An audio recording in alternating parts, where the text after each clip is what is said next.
नमस्कार, national today 24/7 news देख रहे हैं आप। मैं हूं आपके साथ कनिका। लक्ष्य शाह क्रांतिकारी समाज पार्टी के राष्ट्रीय अध्यक्ष ने गहला में की बैठक। खबर उत्तर प्रदेश के जनपद एटा से है, जहां जलेसर तहसील क्षेत्र अंतर्गत गांव गहला में लक्ष्य शाह क्रांतिकारी समाज पार्टी की बैठक का आयोजन किया गया। आयोजक योगेश कुमार नायक ने गांव गहला स्थित अपने आवास पर लक्ष्य शाह क्रांतिकारी समाज पार्टी की बैठक का आयोजन कराया। बंजारा समाज की नवगठित विशेष राजनीतिक पार्टी के राष्ट्रीय अध्यक्ष हरीश नायक बंजारा ने बैठक को संबोधित किया।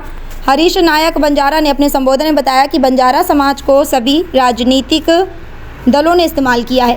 बंजारा समाज की देश की राजनीति में कोई भागीदारी सुनिश्चित नहीं है। आपको बता दें कि देश की स्वतंत्रता की लड़ाई में बंजारा समाज ने अहम भूमिका निभाई है। भाजपा, कांग्रेस, सपा और बसपा सहित अन्य सभी राजनीतिक पार्टियों को बंजारा समाज ने वोट किया है, लेकिन किसी भी राजनीतिक पार्टी ने बंजारा समाज के साथ कुछ नहीं किया। बंजारा समाज क्रांतिकारी मानसिकता का समाज है।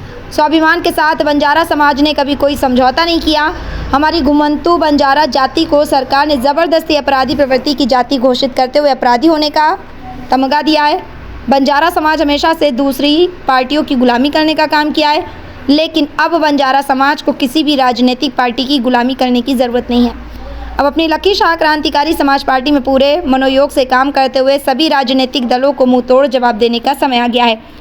आगामी चुनावों में लक्ष्य शाह क्रांतिकारी समाज पार्टी अपने उम्मीदवार चुनाव मैदान में उतारेगी। लक्ष्य शाह क्रांतिकारी समाज पार्टी के राष्ट्रीय प्रमुख महासचिव गिरीश नायक बंजारा ने बताया कि बंजारा समाज का बुरी तरह से शोषण किया जाता है और बंजारा समाज की सुनने वाला कोई नहीं है।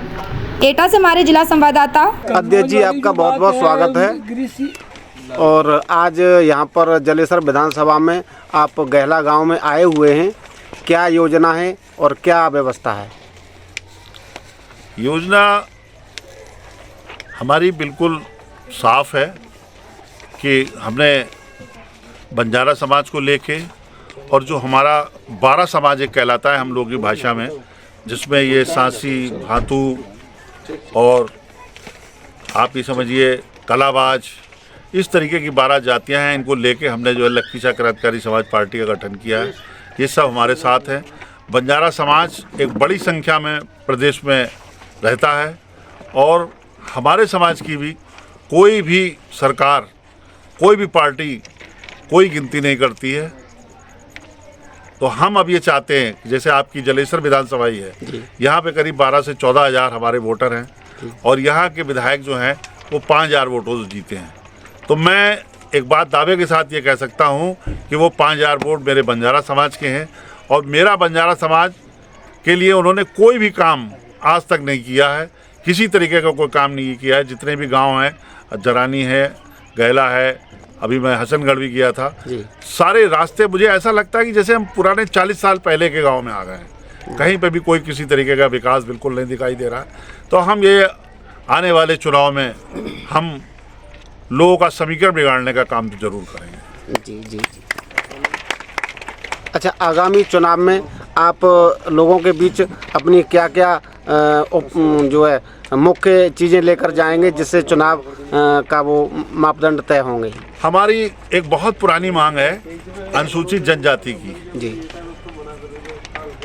प्रदेश में हम कहीं पर ओबीसी हैं, कहीं एससी हैं। तो हमारी एक पुरानी मांग प्रदेश में जो है, अभी हमारे एक महाराष्ट्र के नेता संजय जी ने एक बात कही थी, उसमें शायद ओम बिरला जी की मीटिंग थी, तो उन्होंने उनसे ये कहा था कि 3 लोगों को उन्होंने बताया था कि उमेश यादव जी एक पूर्व सांसद हमारे जो हैं वो कर्नाटक से हैं, अभी जो कांग्रेस के राष्ट्रीय अध्यक्ष हैं उनको पहले उन्होंने हराया था। क्या नाम है? खड़गे जी नाम है?